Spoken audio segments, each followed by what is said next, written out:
El Lacio del siglo V es que era un parking de discoteca. Eso era una locura.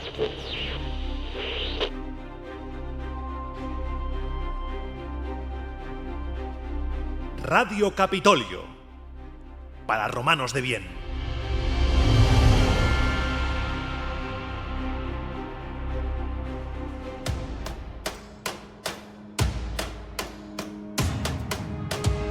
Salve, oyente.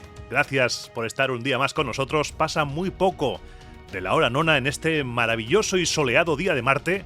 Quedan 12 para las calendas de junio y en esta nueva edición de Recuerdos Romanos, aquí en Radio Capitolio, la radio de los romanos de bien, hemos querido traerte una rara grabación enviada desde Hispania. Un quirite entusiasta de Roma tiene un podcast que nos ha dicho que se llama Roma a Eterna, un nombre maravilloso, y es una grabación que lleva una etiqueta que pone cuarto aniversario primera parte. Vamos a ponerla ahora mismo en cuanto nos den el ok desde control de que los augurios han sido favorables. Sí, todo correcto, pues adelante con el beneplácito de los dioses y en nombre del divino Augusto, te ponemos esta grabación, aquí, en Radio Capitolio, la radio para los romanos de bien.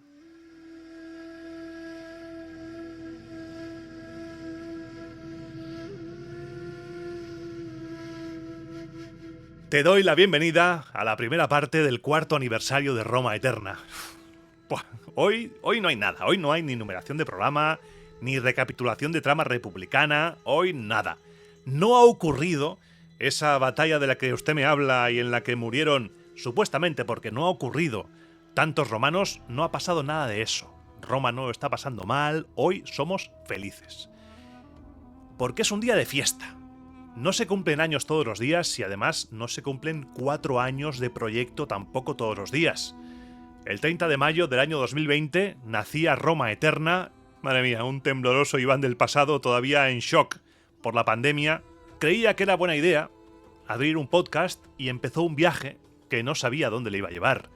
Un viaje que empecé movido por, primero, mi afán por hacer cosas podcasteras, radiofónicas, por ponerme delante de un micro después de ese virus que me inoculó Sergio en el descampado, y después para llenar el hueco de conocimiento de cositas romanas que tenía yo.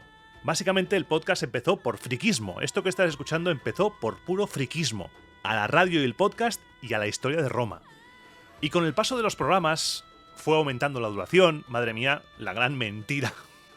La gran mentira de Roma Eterna fue que los programas iban a durar media hora. Ahora seguramente te estás acordando de cuando yo decía, sí, media hora, solo programas de media hora. Mentira. Qué poco duró ese plan porque se me fue calentando la boca, empezó a crecer la duración, empezó a llegar gente.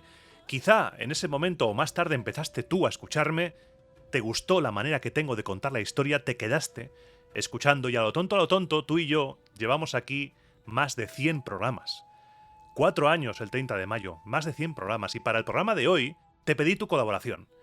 Te pregunté primero qué tema te gustaría que tratara hoy y segundo, tu momento favorito del podcast. Por lo que hoy el programa se va a dividir en 2 bloques. Primero, el tema que has elegido y segundo, el momento que has elegido. Empezaré por el primero. No tenía ninguna duda, vamos, 0 dudas de que te volcarías y que participarías. Te lo agradezco, muchas gracias por estar ahí siempre, por estar al otro lado. Y la verdad es que las propuestas son súper chulas. Vamos, he recopilado todas, te las voy a leer, porque he estado apuntándolas para coger la más votada, por supuesto, y es que son una pasada. Hay temas para todos los gustos. El sesgo de las fuentes en la República y el Imperio, muy bueno ese. Honor y olvido en el Imperio del siglo I.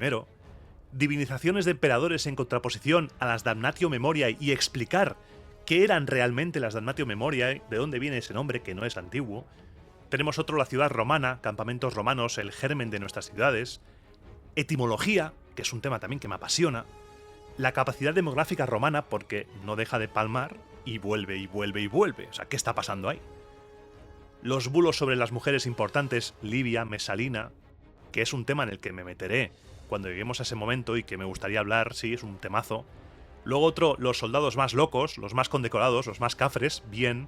El espionaje, un tema que ya he ido adelantando un poquito porque ha sido y es y será muy importante durante esta Segunda Guerra Púnica.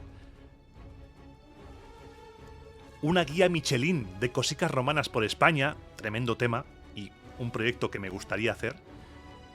3 personas votaron la romanización de Hispania, está en el segundo puesto del más votado.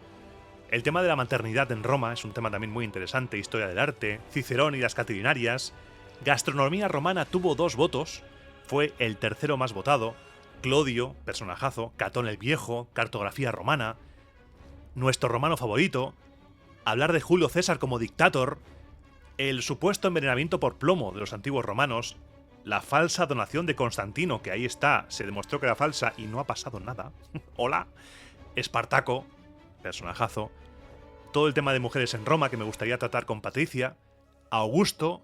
Y por último, el tema que ha ganado, el tema que ha sido el más votado con 4 votos, la cotidianidad, el ocio en la antigua Roma, esa vida sencilla, esa vida del día a día de la antigua Roma. Y como ha ganado ese tema, para que cupiera lo que viene después, que es el momento favorito, he decidido peinar las fuentes y hablarte de juegos que jugaban los romanos en su día a día, y en concreto de uno. Porque la vida en la antigüedad no todo era matar, conquistar, conspirar, robar, procrear, no. También había momento para el ocio, para esos ratos muertos, estar hablando con tus amigos, estar apostando, aunque no se podía apostar, y me voy a centrar en uno, pero nombraremos más.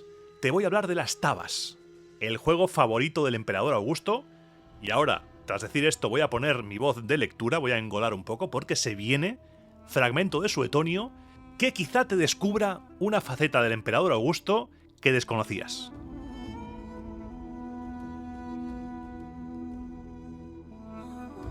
En cuanto a su fama de jugador, no la temió en absoluto, y jugó sin disimulo y a las claras para divertirse, incluso en su vejez, y no solo en el mes de diciembre, cuando estaba permitido por las Saturnales, sino también en los otros meses, tanto los días de fiesta como los laborables. Sobre ello no existe la menor duda. En una carta de su puño y letra dice lo siguiente: comí, mi querido Tiberio, con los mismos. Se sumaron como convidados Vinicio y Silio el padre. Durante la comida estuvimos jugando como viejos tanto ayer como hoy. Tirábamos los dados y cada vez que uno de nosotros sacaba la suerte del perro o el 6, ponía en el centro un denario por cada dado. Y lo que se acumulaba en el centro se lo llevaba el que sacaba la suerte de Venus. Sigue Suetonio diciendo, y dice también en otra carta: nosotros, mi querido Tiberio, hemos pasado bastante agradablemente las Quincatrias. Jugamos en efecto durante todos estos días y calentamos la mesa de juego. Tu hermano Druso puso el grito en el cielo. Sin embargo, a la postre no perdió mucho, sino que poco a poco, y contra lo que esperaba, se recuperó de sus graves pérdidas. Yo personalmente perdí 20.000 sestercios, pero porque fui, como acostumbro, las más de las veces, ampliamente liberal en el juego, pues si hubiese exigido a cada jugador las apuestas que le perdoné o hubiese conservado el dinero que le di, habría ganado hasta 50.000 sestercios. Pero mira, lo prefiero. Mi bondad me llevará, desde luego, a la gloria celeste. También en otra carta le escribe a su hija: te he enviado 250 denarios, que es lo que he dado a cada uno de mis convidados por si querían, durante la comida, jugar entre ellos a los dados o a pares y nones.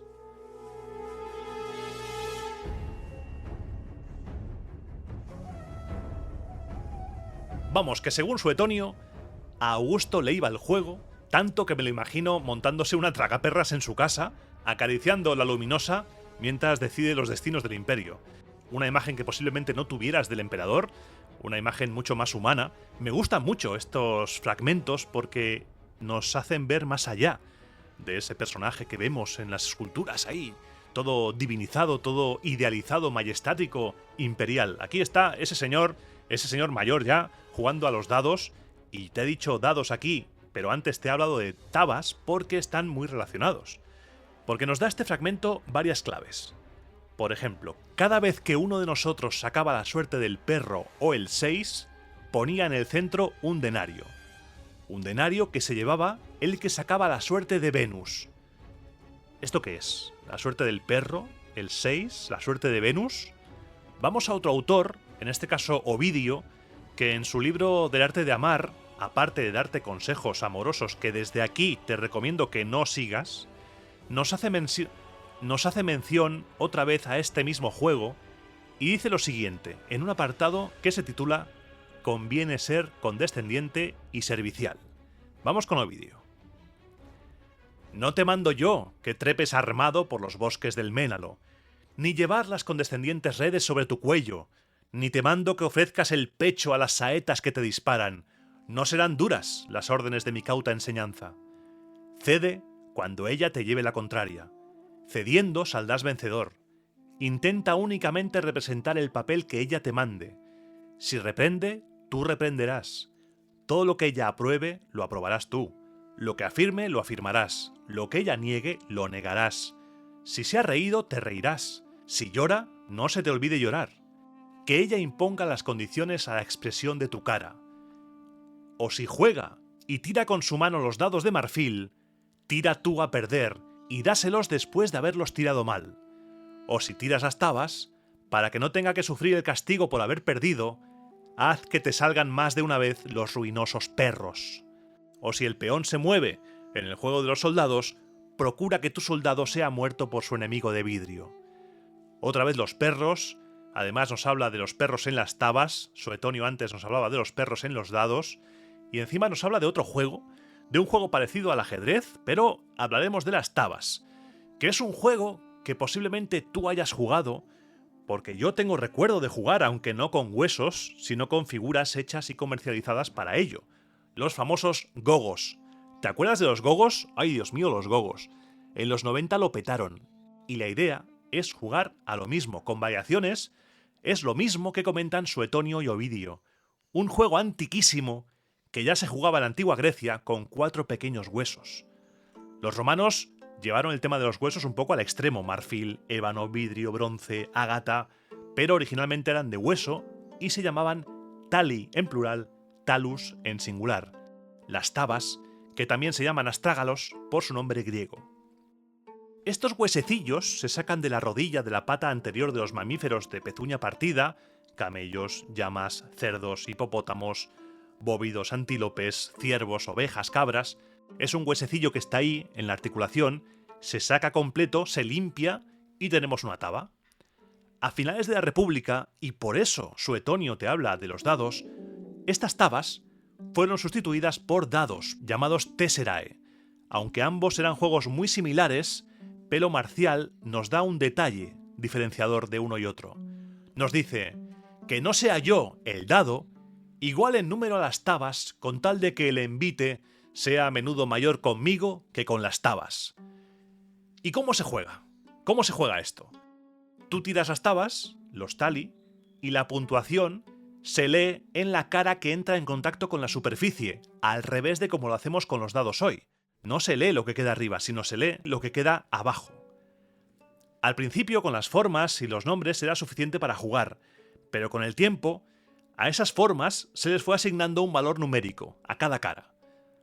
Y aquí es donde enlazamos con lo que te decía antes de los perros, porque el valor de cada cara era 1, 3, 4 y 6.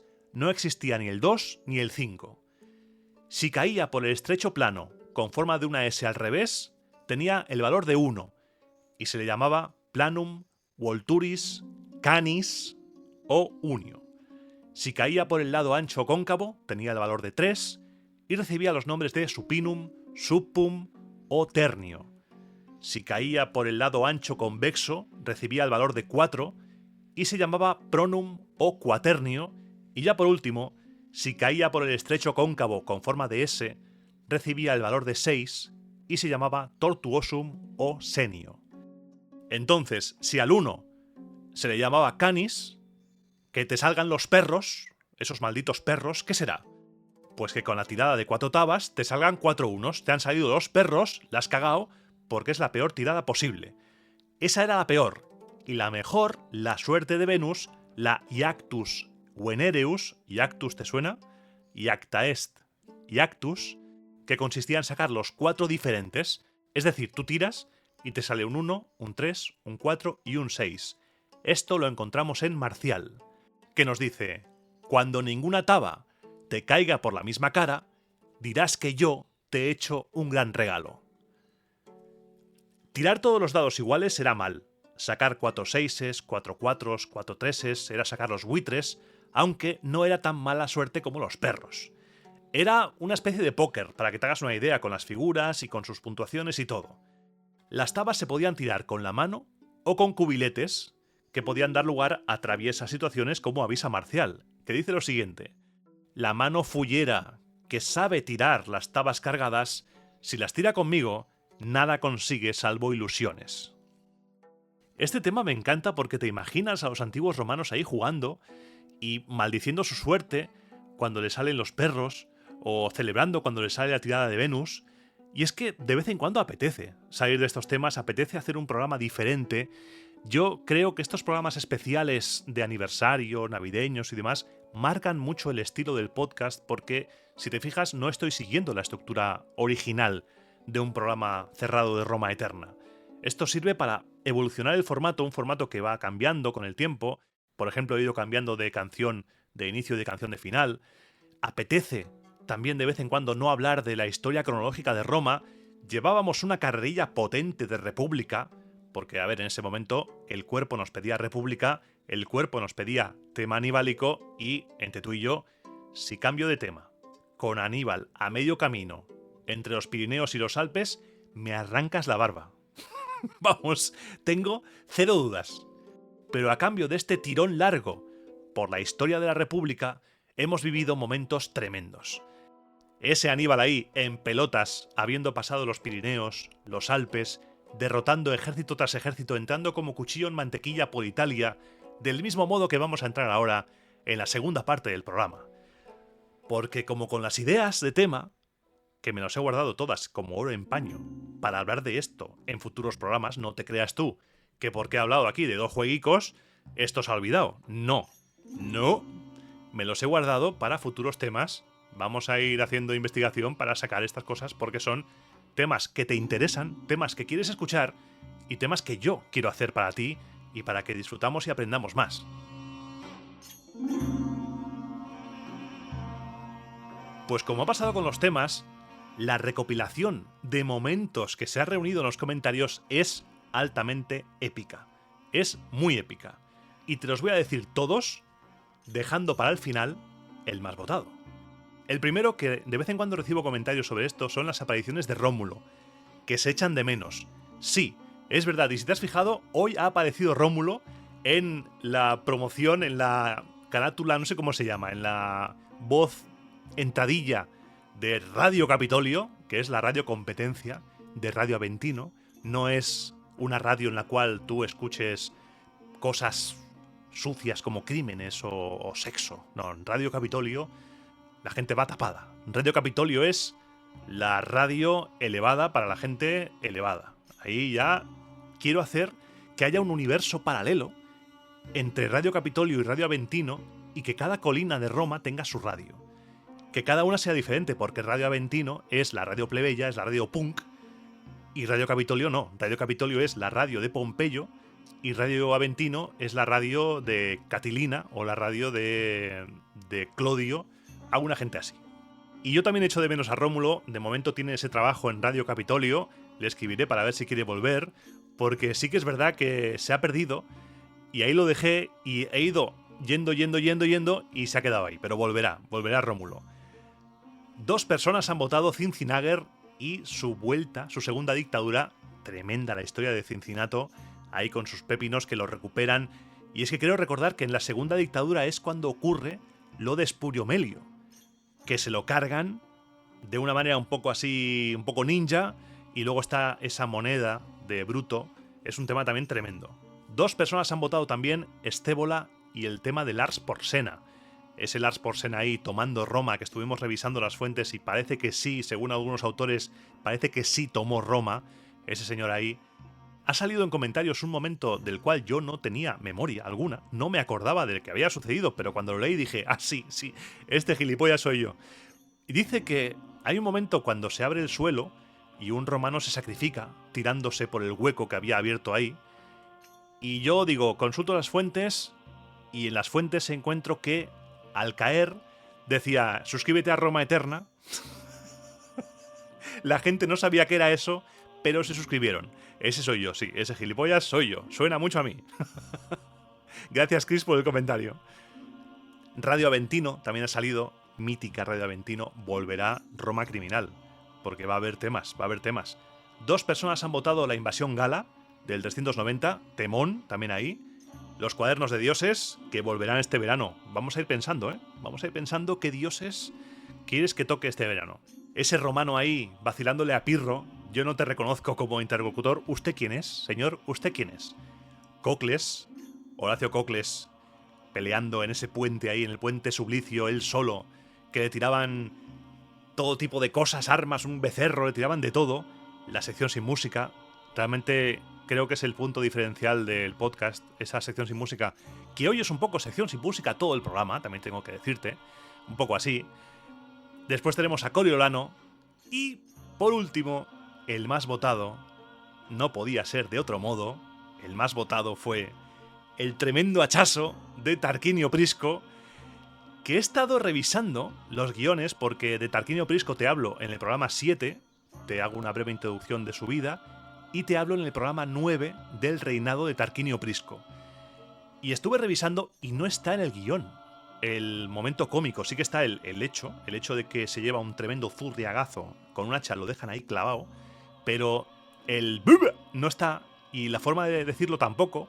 Sí que es verdad que el bub es un homenaje a Ignatius, porque en esa época yo estaba ahí a tope con la vida moderna, y el hachazo es por una de mi familia ahí de Donosti, por esa forma de hablar en plan coña que tenía mi familia por ahí, por esa zona, y es como un homenaje a ambos influencias.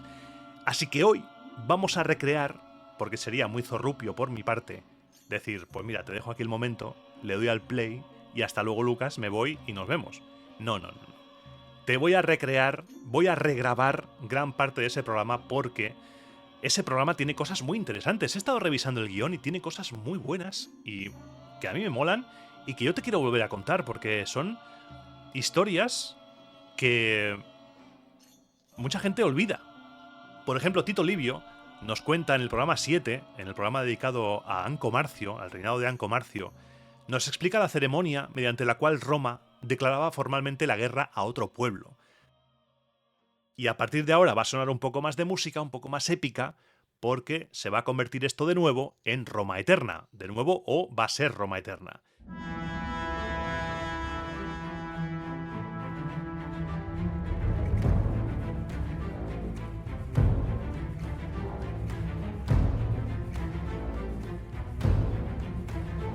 Quiero que te pongas en situación.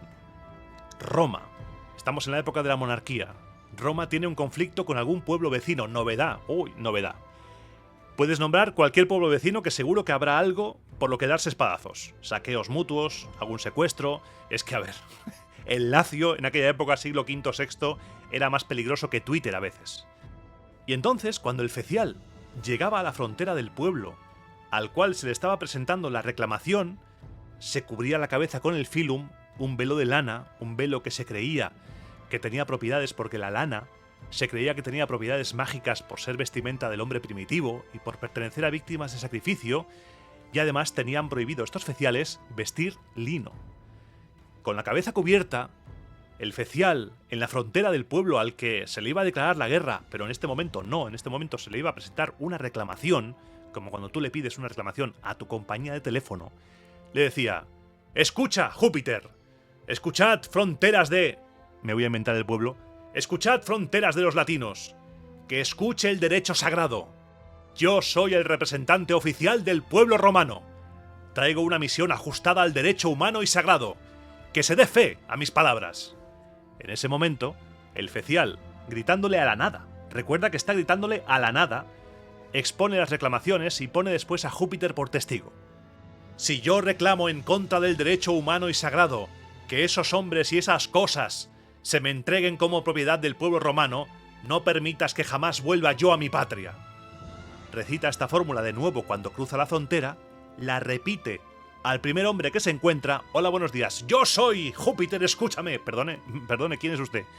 Tú imagínate la escena. Al primer hombre que se encuentra. Esto lo dicen los autores antiguos, esto lo dice Tito Livio. La repite al cruzar la puerta de la población, la repite de nuevo cuando está dentro del foro de ese pueblo, cambiando, eso sí, algunas palabras de la invocación y del texto. Entonces, una vez hecho todo esto, espera 33 días. Si en el transcurso de esos 33 días la reclamación no recibe satisfacción alguna, declara la guerra con estas palabras: Escucha, Júpiter, y tú, Jano Quirino, y todos los dioses del cielo, y vosotros, dioses de la tierra, y vosotros, dioses de los infiernos, escuchad. Yo os pongo por testigos de que tal pueblo, los latinos en este caso, es injusto y no satisface lo que es de derecho. Pero sobre esto consultaremos a los ancianos en mi patria a ver de qué modo vamos a hacer valer nuestro derecho. Vale, estás poniendo a todos los dioses como testigos para decir, un momento, vamos a hablarlo. El Fecial vuelve a Roma a demandar consejo. En este momento, tiempos monárquicos, el rey consulta senador a senador con una fórmula similar a esta, en la que Tito Livio ya pone el nombre del pueblo atacado, en este caso los latinos, como te he dicho antes, y dice: respecto a las cosas, objetos y ofrendas que el pater patratus del pueblo romano de los Quirites ha denunciado de palabra al pater patratus de los antiguos latinos y a los antiguos latinos, cosas que no entregaron ni abonaron y que debían entregar o abonar, dime, dice aquel a quien pide el parecer en primer lugar, dime, ¿cuál es tu parecer? El senador respondía: mi parecer es que hay que ir por ello con una guerra justa y pura. Tal es mi decisión y mi propuesta. Y así, senador por senador, una jornada agotadora para el rey y para los senadores, y cuando la mayoría de los presentes era de la misma opinión, la guerra quedaba acordada.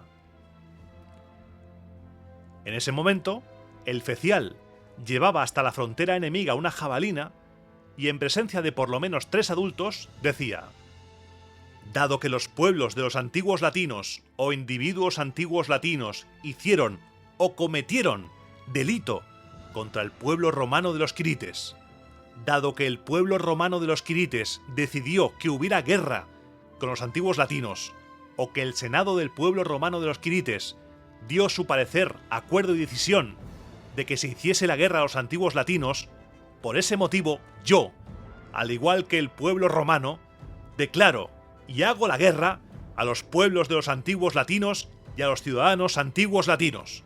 Después de decir esto, lanzaba la jabalina sobre el territorio del pueblo al que se declaraba la guerra. De este modo, Anco Marcio declaró la guerra a los latinos y posteriormente se continuaría con esta tradición. Una tradición, una costumbre que, como te puedes imaginar, sería cada vez más complicada de llevar a cabo, porque a medida que Roma iba ampliando su territorio, eso de enviar a un Fecial a declarar la guerra, que vuelva a volver, tirar la jabalina, fue perdiendo importancia, pero se siguió manteniendo para no perder el favor de los dioses en caso de declarar una guerra de manera injusta. Fue un rito que se mantuvo tal cual mientras Roma tenía que vérselas con sus vecinos o con pueblos muy cercanos. Por ejemplo, cuando Roma estuvo en guerra contra las ciudades griegas del sur de Italia, estas pidieron auxilio al rey Pirro de Epiro y Roma se encontró con que era bastante complicado enviar a los feciales al reino de Epiro en Grecia. Los feciales se las ingeniaron en ese momento para que un epirota comprase un terreno en Italia para que de ese modo ese terruño se pudiera considerar parte del territorio de Epiro y así poder realizar el rito de arrojar la lanza allí. Hecha la ley, hecha la trampa, hecha la ley, hecha la lanza.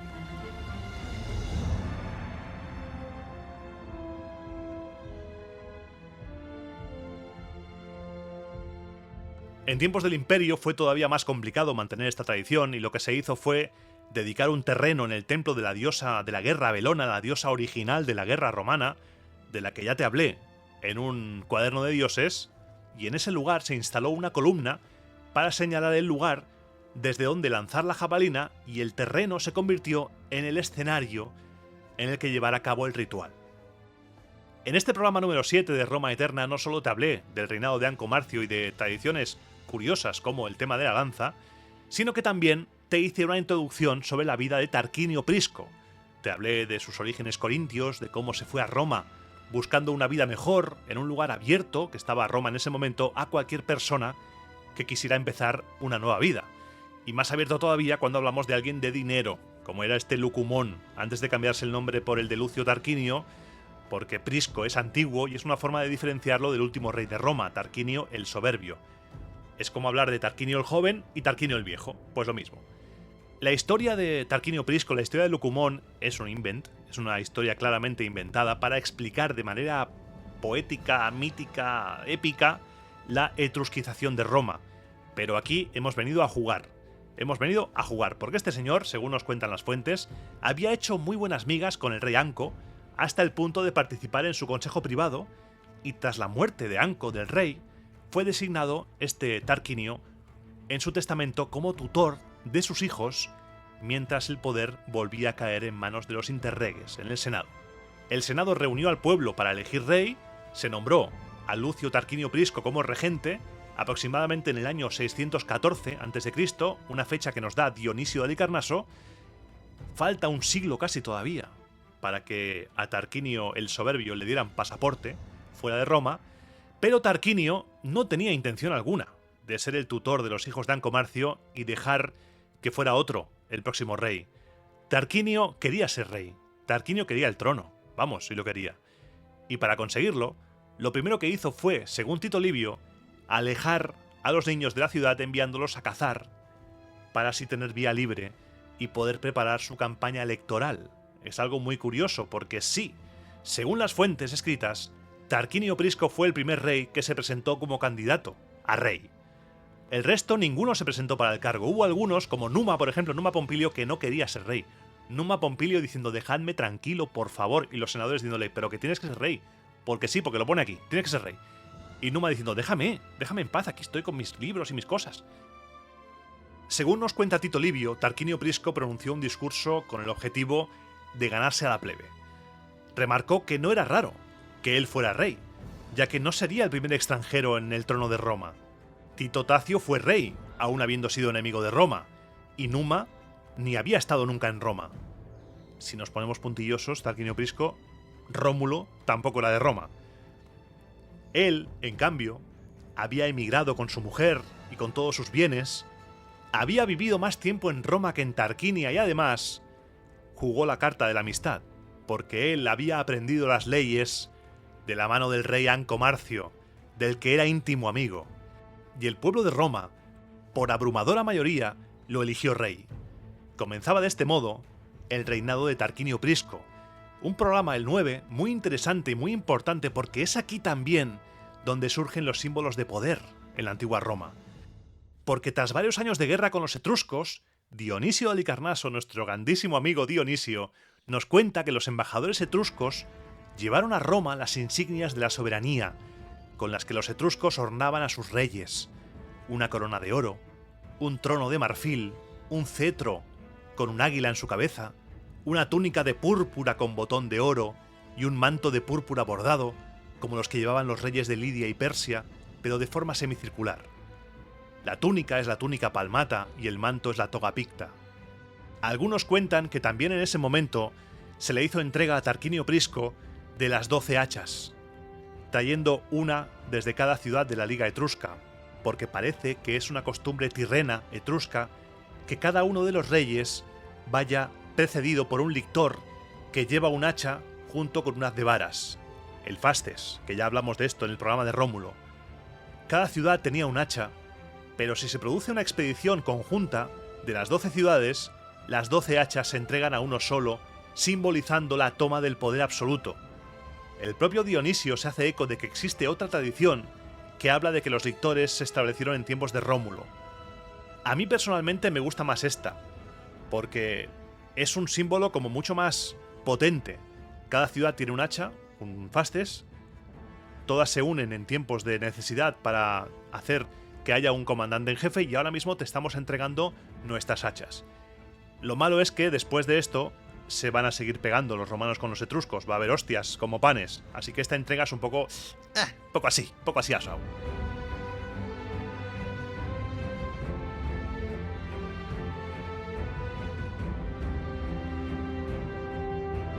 Tarquinio Prisco consultó al Senado, porque en ese momento el Senado era el órgano consultivo de los reyes, y también consultó al pueblo sobre si aceptar o no estos símbolos. Se aprobó la recepción de los símbolos y durante todo el tiempo desde aquel momento hasta su muerte, Tarquinio Prisco cuentan que llevó una corona de oro, vistió un traje de púrpura bordado, portaba un cetro de marfil y se sentaba en un trono de marfil, acompañado siempre por 12 lictores con hachas y varas que se colocaban junto a él mientras juzgaba y lo precedían cuando caminaba. Todo este ornamento se mantuvo para quienes tuvieron el poder real después de él, y después de la expulsión de los reyes se mantuvo para los cónsules, salvo la corona y salvo el vestido bordado. Y posiblemente te suenen como símbolos de poder real en Occidente. Es posible que estemos ante el origen, en esta parte del mundo, de los símbolos del poder real. Posiblemente. Tras cerrar la paz con los etruscos y pegarse brevemente con los sabinos, algo que parece que era ya tradición, Tarquinio Prisco drenó, por medio de desagües construidos en pendiente hasta el Tíber, las zonas más bajas de la ciudad situadas en torno al foro y en las vaguadas existentes entre las colinas, y construyó además los cimientos en el Capitolio para la construcción de lo que en el futuro sería el megatemplo de Júpiter, cumpliendo una promesa que había hecho durante la Guerra Sabina. Hizo reformas en el tema de vírgenes vestales, eran 4, amplió en 2 más el número de vírgenes, se mantuvieron en 6 hasta tiempos de la República tardía, y también fue él, según las fuentes, quien estableció las penas con las que los pontífices castigaban a las sacerdotisas que no conservaban su virginidad. También adornó el foro, cuentan que lo rodeó de tiendas, de pórticos. Entre obras públicas y demás pasaron los años, y cuando Tarquinio, ya anciano, octogenario, llevaba aproximadamente 38 años de reinado, Servio Tulio se había ganado al pueblo y a los senadores.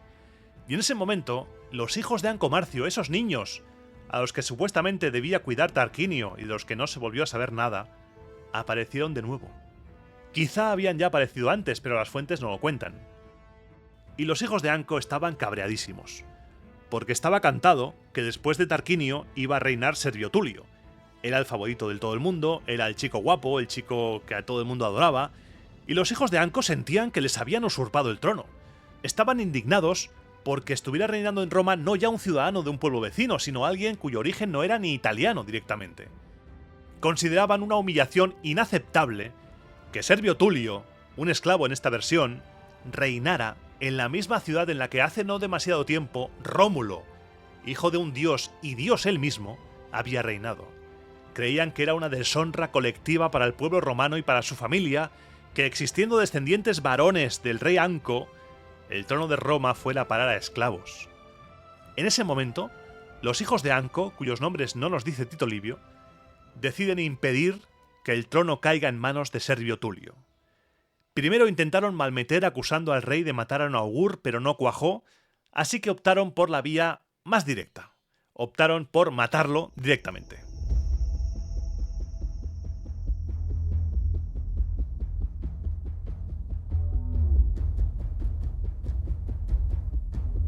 Podríamos pensar que lo más sensato era matar a Servio Tulio y dejar al anciano Tarquinio sin su favorito. Puestos a matar, intenta matar a quien te compense más, pero los hijos de Anco calcularon los pros y los contras. Si el rey quedaba con vida, el castigo podía ser ejemplar. Y si mataban a Servio, lo más probable es que Tarquinio casara a su hija con cualquier otro noble para colocarlo como preferido a la hora de sucederle antes que a ellos. Así que estuvieron planeando minuciosamente el atentado. Escogieron como brazos ejecutores a 2 pastores que estaban decididos a llevar a cabo el plan. Provistos de las herramientas que solían utilizar en el campo para no levantar sospechas, simularon una pelea entre ambos a las puertas del Palacio Real para atraer hacia ellos a todos los servidores del rey. Insultos, gritos, forcejeos, los pastores, tu madre, tu padre, no sé qué, tu madre es una cabra, no sé qué. Cada uno rodeado de una camarilla que le apoyaba, estaban armando un jaleo importante. El rey escuchó el jaleo y reclamó la presencia de esos 2 liantes que estaban ahí liando la parda ante él. Ante el rey, los 2 pastores siguieron gritándose y peleándose. El lictor les dijo que se callaran y que hablaran por turnos. El rey les preguntó que por qué discutían. ¿Qué os pasa? ¿Qué problema tenéis? A ver, contadme. Uno de ellos empezó a contar una historia sobre unas cabras, una historia 100% real, no fake, gritando, acalorándose, fingiendo indignación, todo el repertorio de un actor de tragedia, todo, provocando risa entre la gente, porque no tenía ningún sentido lo que decía. Ese ambiente de risa, la imagen de estos dos patanes que daban una imagen deplorable, era toda una tragicomedia, era todo muy loco, se estaba relajando el ambiente, el rey estaba relajando la guardia, los lictores estaban más atentos a la discusión que a la protección del rey, estaba a tiro. El rey estaba a tiro escuchando al que estaba hablando en ese momento, al pastor que hablaba, y mientras eso pasaba, el otro lentamente levantó su hacha y ¡pumba! Le metió tremendo hachazo a Tarquinio Prisco en la cabeza, le dejó el hacha clavada en la cabeza y ambos salieron corriendo. Como te puedes imaginar, en unos segundos se desató el caos. Las personas que estaban cercanas al rey cogieron en brazos a Tarquinio, moribundo, mientras que los lictores detenían a los fugitivos, confusión, gritos, aglomeración de gente curioseando. Tanaquil, en ese momento la esposa del rey, en medio de todo el revuelo, rápida de reflejos ordenó echar a todo el mundo y cerrar el palacio. Dispuso todo lo necesario para curar la herida del rey, una herida que, me vas a perdonar Tanaquil, pero tiene un hachazo en la cabeza. Bien no está, el rey no tiene buena pinta, porque a ver, con mercromina y una tirita no se va a curar. Mandó llamar a Servio Tulio, y cuando este llegó, Tanaquil le mostró al rey cómo estaba, míralo, está prácticamente muerto, está más para allá que para acá, está a punto de volver servilleta, y tomándole de la mano, le suplicó que no dejara impune la muerte de su suegro, que no permitiera que su suegra fuera de reír de los enemigos. El trono, le dice, es tuyo, Servio, si eres hombre, no de los que sirviéndose de manos ajenas han cometido un crimen incalificable. Alza la frente y déjate guiar por los dioses que preanunciaron tu gloria futura, rodeando un día tu cabeza de llamas divinas. Que ahora te anime aquella llama celestial. Ahora es el momento de despertar de verdad. También nosotros, aunque extranjeros, hemos reinado. Ten presente quién eres, no cuál fue tu nacimiento. Si tus ideas, por lo imprevisto de la situación, se embotan, al menos sigue las mías. La multitud se agolpaba a las puertas del palacio, iba llegando más y más gente, el griterío era ensordecedor, normal, la gente quería saber qué había pasado. ¿Está vivo el rey? ¿Está muerto? Tanaquil se asomó a una ventana, intentó tranquilizar al pueblo, aquí no pasa nada, no se preocupen, todo está bien, el rey, bueno, tiene un hachazo, pero está bien, o sea, dentro de la gravedad está estable. Servio Tulio se presentaba ante los senadores vestido con la trábea púrpura, todo tranquilidad, decía, por ejemplo, algunas cosas, él se sentaba en el trono, pero decía, mira, sobre estos asuntos voy a consultar con el rey, voy a hacerlo yo, simulaba que consultaba con el rey cuando el rey estaba metido en un arcón, estaba metido en un armario, el cadáver llevaba ya días muerto, y digo yo, ¿realmente les hacía falta a Tanaquil y a Servio Tulio hacer esta jugada? Porque las fuentes nos dicen que Servio Tulio era muy querido por el Senado y por el pueblo, no habrían dudado ni un segundo en nombrar al rey. Pero a veces el ser humano actúa de maneras impredecibles. Y así, durante algunos días, aunque Tarquinio ya había muerto, se ocultó la muerte a los romanos y al Senado. Imagínatelo ahí, al pobre Tarquinio Prisco, escondido en un arcón, tapado con su capa, mientras el otro fingía que era el sustituto temporal. Incluso fingiendo hacer que le consultaba cosas. Una locura. Esto permitió ganar tiempo, un tiempo que ya te digo que no entiendo, pero poco a poco fue afianzando su poder, y cuando ya no se pudo ocultar más que Tarquinio Prisco había muerto y la gente empezaba a exigir, los senadores, oye, el rey, quiero ver al rey, en ese momento ya no había nada que hacer para quitar a Servio Tulio del trono porque se había protegido por una sólida escolta. Servio Tulio fue el primero que llegó a rey con el consentimiento del Senado, pero sin que el pueblo lo eligiera. Los asesinos confesaron quiénes habían sido sus instigadores, quiénes les habían pagado o les habían dicho que lo hicieran, y los hijos de Ancomarcio acabaron exiliados en Suessa Pomecia, una población volsca al sur de los montes albanos. Y así, de un hachazo o de un podadorazo, según Dionisio de Halicarnaso, y escondido mientras su querido yerno Servio Tulio asentaba su poder, murió Tarquinio Prisco, el primer rey etrusco de Roma, y cuya muerte ha sido elegida por la comunidad, por los lobos de Roma Eterna, como el mejor momento o el momento que guardan con más cariño de todo el podcast hasta el momento.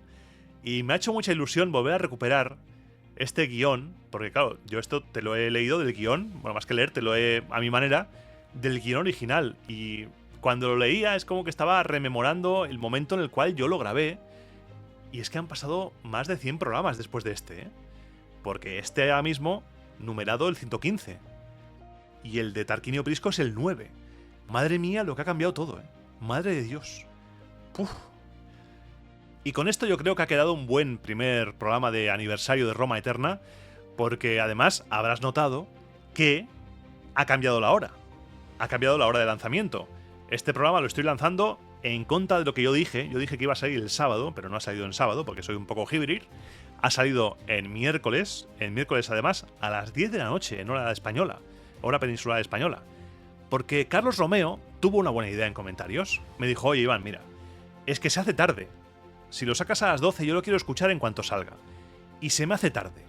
¿Qué te parece si lo sacas hora y media antes? Una hora y media antes, para que la gente no se vaya a dormir tan tarde en ese momento, porque si lo quieres escuchar en cuanto sale, así no se te hace tarde. Y he pensado, oye, pues mira, Carlos, siempre que sea posible tienes razón. Así que hoy lo he sacado a las 22. Si estás escuchando esto nada más salir, lo he lanzado a las 22 del miércoles.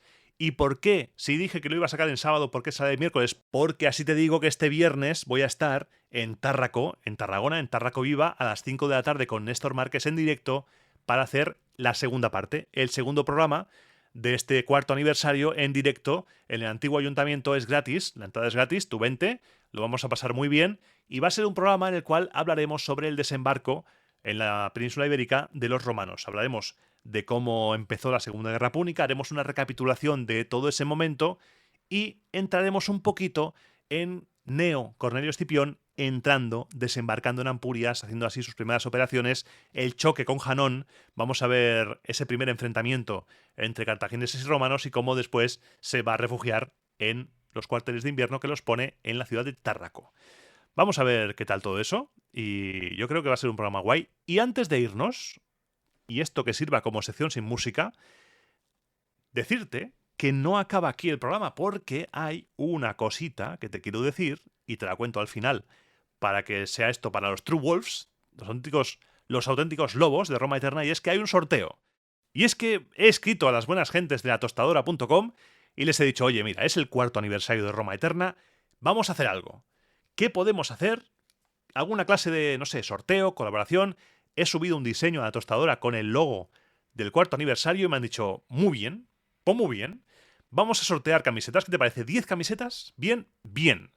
Pues voy a sortear 10 camisetas. Para participar me tienes que decir en comentarios, aparte de lo que quieras decirme, el icono del lobo, lo que tú quieras, me tienes que poner quiero una camiseta. Porque así yo leo el comentario, veo quiero una camiseta y te apunto. Te apunto ahí en un Excel para hacer el sorteo. Y el sorteo dura los 2 programas. Lo repetiré en el siguiente, pero son 10 camisetas, así que tanto en este como en el siguiente, deja tu comentario, lo que tú quieras con quiero una camiseta, será una participación por persona, para no duplicar y para no abusar, vamos a ser un poco aquí equitativos. Tú deja tu comentario siempre, pero el comentario, si quieres una camiseta, pon quiero una camiseta y te apunto en el sorteo, y entonces para el siguiente programa que sea canónico, después de Tarragona y demás, te diré los nombres de los que han salido, diré los nombres de los agraciados y ya está. Y una camiseta de Roma Eterna me tendrás que escribir después. Si has ganado, me escribes un correo electrónico para decirme la talla, el lugar, tal y cual, y ya estaría. Así que para celebrar el cuarto aniversario de Roma Eterna, sorteazo que se viene, 10 camisetas de Roma Eterna y tan solo tienes que decirme para participar, quiero una camiseta. Y ya estaría. Así que por hoy lo vamos a dejar. Ha sido un programa intenso, parecía que no. Y parecía que no iba a ser mucho, pero oye, para ser un aperitivo de cuarto aniversario no está nada mal. Y espero verte si puedes en Tarragona el viernes. Y como siempre digo, te espero. Pasaré lista en el próximo programa de Roma a Eterna. Y muchas gracias por estos 4 años inolvidables. Muchas gracias.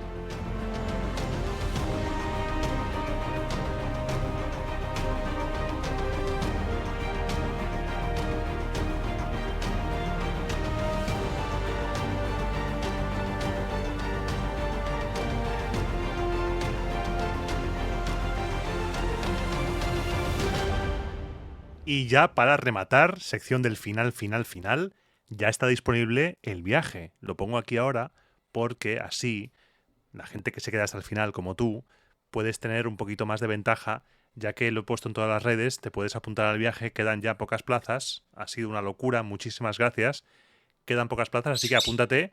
Los pajaritos también te están diciendo que te apuntes, porque volvemos a Roma del 13 al 17 de septiembre, va a ser una pasada esto no tiene sentido ya de lo bonito que es. Muchas gracias.